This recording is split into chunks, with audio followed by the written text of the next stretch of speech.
Hello guys, and welcome back to my YouTube channel. We are now about to start Organic Chemistry Part 2 videos. But before we get into the actual content, which is going to be a big step up from Part 1, you're going to be pushing arrows like crazy, rearranging bonds, drawing many resonance structures to explain reactivity and stability trends. You're going to be doing crazy stuff. So before we get into the new topics, we've got to review some very important concepts from Part 1. For example, in this video, we will be reviewing pi bond versus sigma bond reactivity. I will be discussing resonance, stability, general trends, and carbocation and carbanion stability as well. Please make sure to leave a like, comment, save, and or subscribe to my channel if you like my content. Okay guys, topic number 1.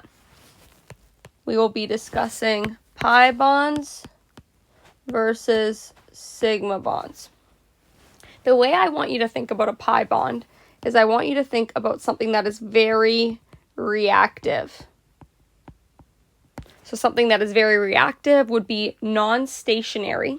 So it's going to be very mobile. So mobile. Hence it could go and attack something. So it could act as a nucleophile.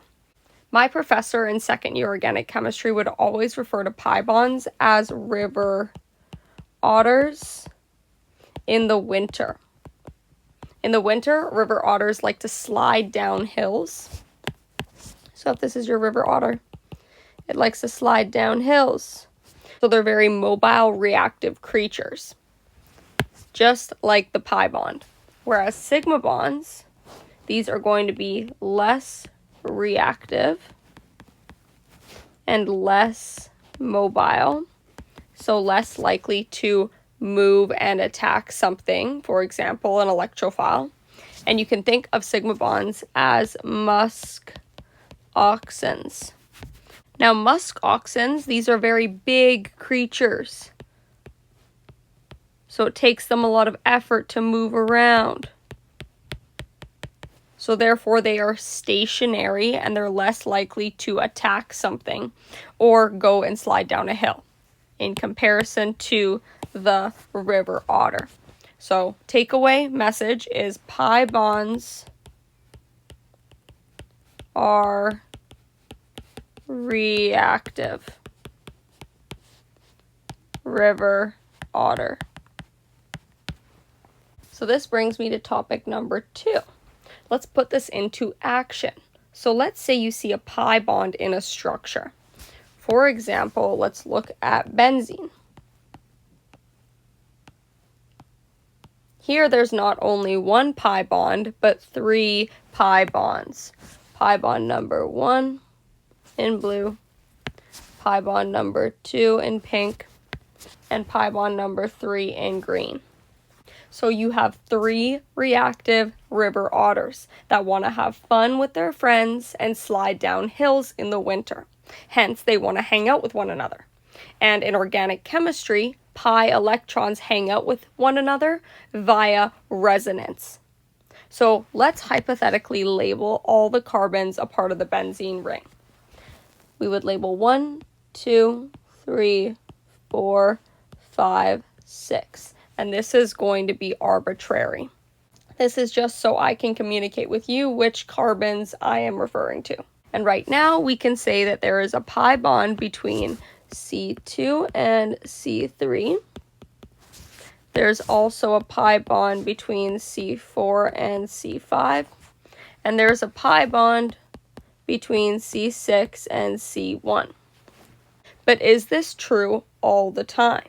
To figure that out, we must push some electrons, hence we gotta draw some resonance structures. For the purposes of this exercise, I'm going to be drawing all intermediates, so I'm going to be pushing arrows via 2 in, 2 up, so we can follow the formal charges and see where the electrons lie on the ring.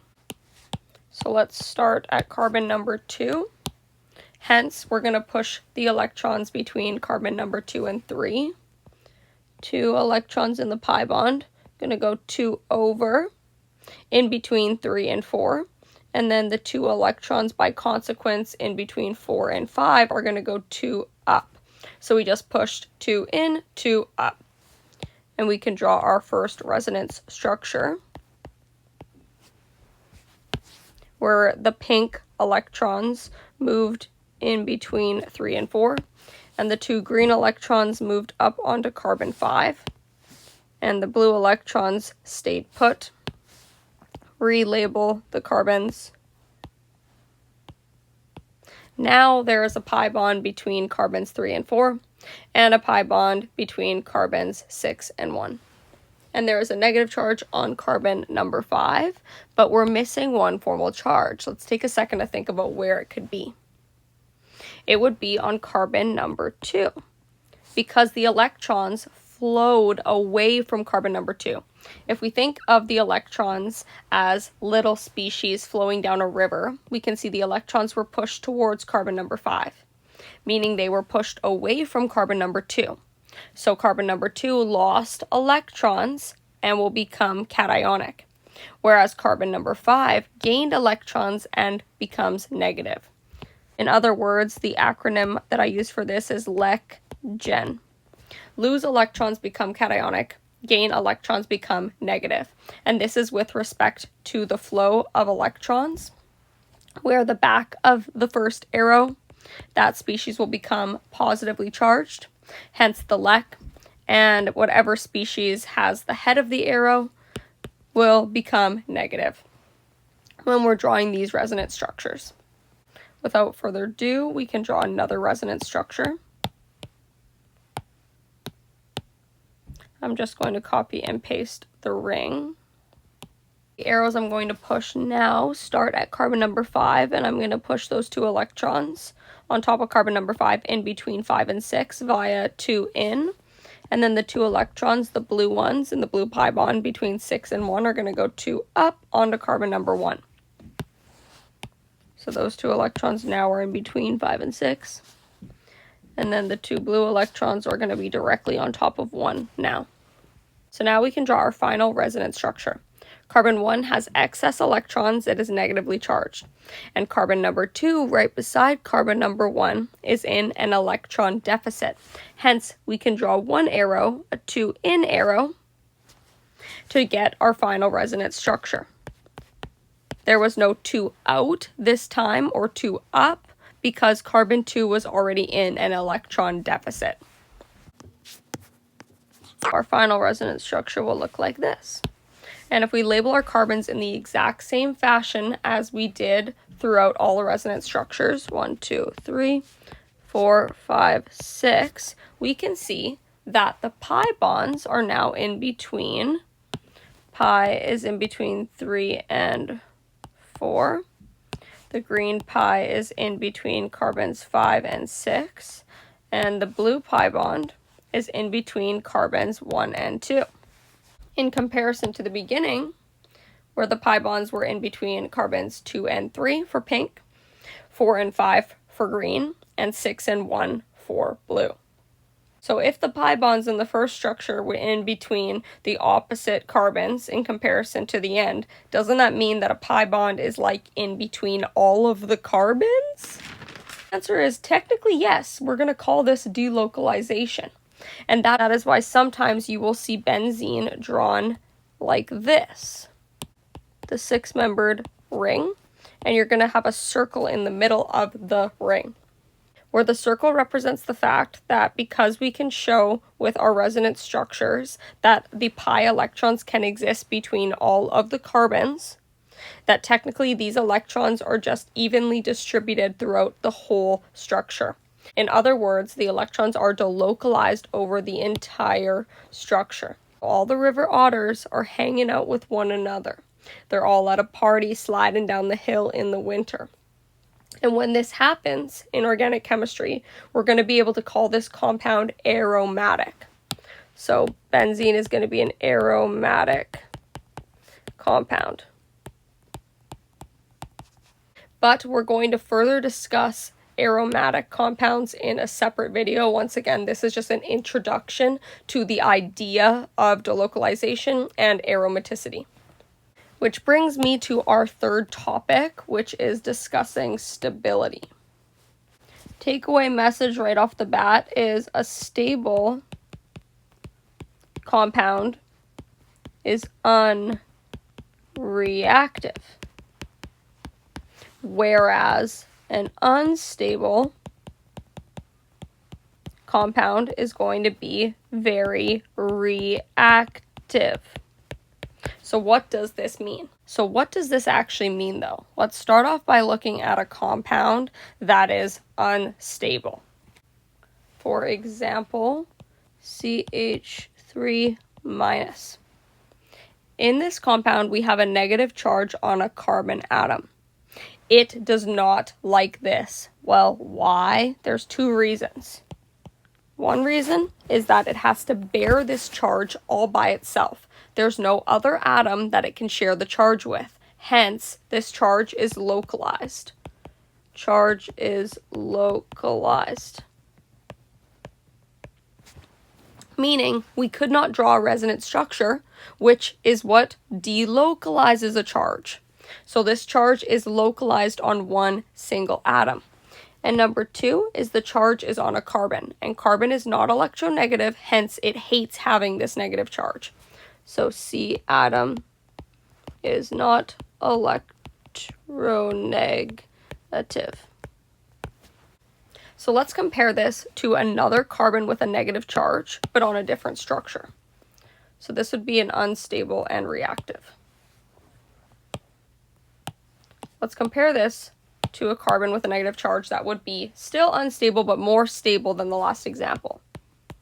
For example, this carbon with a negative charge that I have highlighted in pink.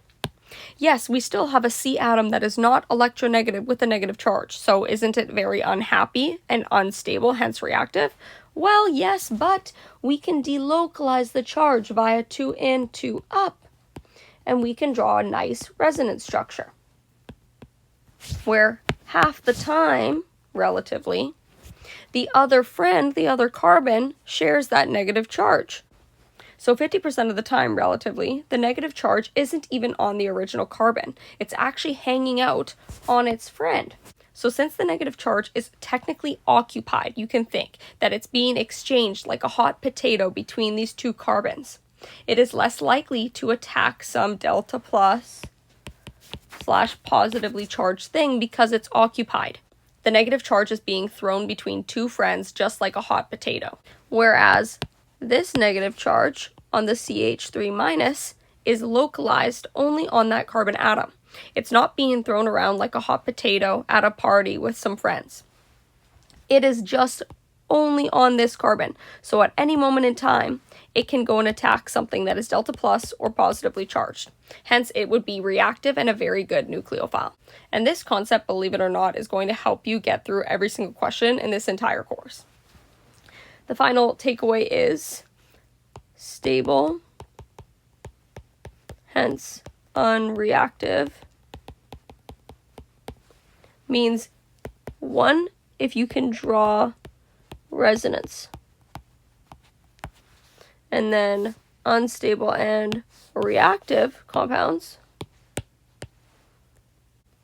you can't draw resonance. Or I don't want to say in every single case you can't, because with organic chemistry and chemistry in general, there's always exceptions, but 99% of the time, if you have an unstable reactive structure, you won't be able to draw a resonance structure. You're going to have some charge that is localized on some atom. So you're going to have a localized charge. So now, this was just the general trend for stability and reactivity. Now let's talk about specifically the stability of carbocations and carboanions.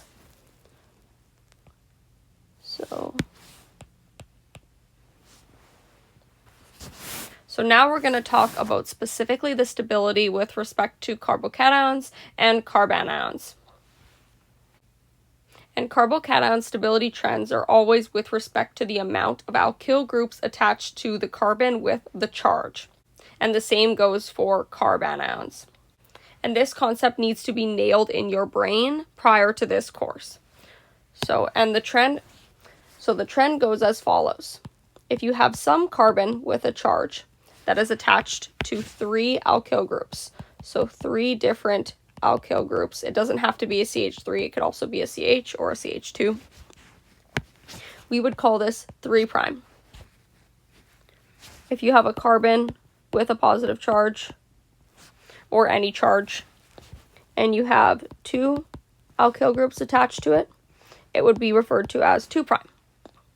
And now, say it with me, if you have a carbon with a charge, right now we're focusing on a positively charged carbon, that is attached to 1 alkyl group, it would be, say it with me, 1'. And now, for a carbocation, the more substituted with alkyl groups, the more stable it is. Because this carbon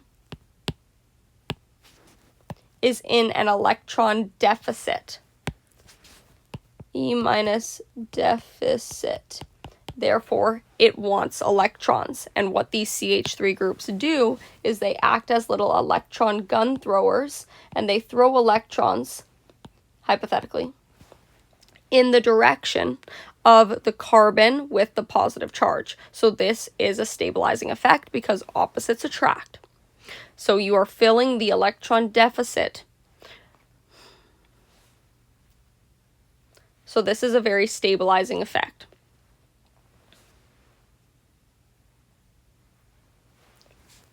So as you increase the primariness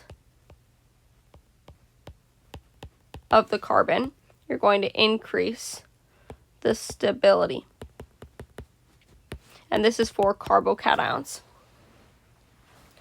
So now let's compare this to the carbanions. So same thing. If you have a negative charge attached to 3 alkyl groups, this would be 3'. A carbon with a negative charge attached to 2 alkyl groups would be 2'. And a carbon with a negative charge attached to 1 alkyl group would be, say it with me, 1'. So the stability, it's the same, right? I'm going to stop and take a sip of my water. Simona, you've made a mistake. Yes, you're right. The trend is not the same. It's actually the opposite. Stability increases in the opposite direction when it comes to carbons with a negative charge. Well, why? So in case number 1, the carbon was in an electron deficit. Now this carbon is in electron surplus. It has excess electrons. And since opposites attract and like charges repel, I'm going to say that one more time. Opposites attract and like charges repel. These CH3 groups, or CHs, CH2s, that act as electron gun throwers and throw electrons in the region of the carbon with the charge, this would be a repelling effect because like charges repel. In the first case, opposites attract, but here, like charges repel. Therefore, this is not a stabilizing effect. Hence, the less carbons attached to the carbon with a negative charge makes that carbon more stable. So here the trend is the opposite. So as you decrease the primariness of the carbon with the negative charge, you're going to increase the stability of the C-.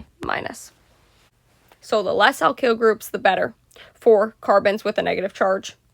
And the more alkyl groups, the better for a carbon with a positive charge. So more alkyl, the better. Where here, it's the opposite. Less alkyl, the better.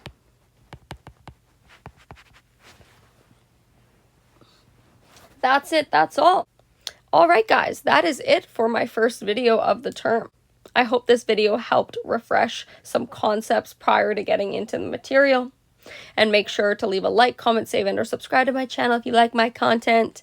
And also be sure to leave suggestions down below if you have a specific topic you want me to cover right off the bat. Please let me know. I hope this video helped, and I hope you have a great day.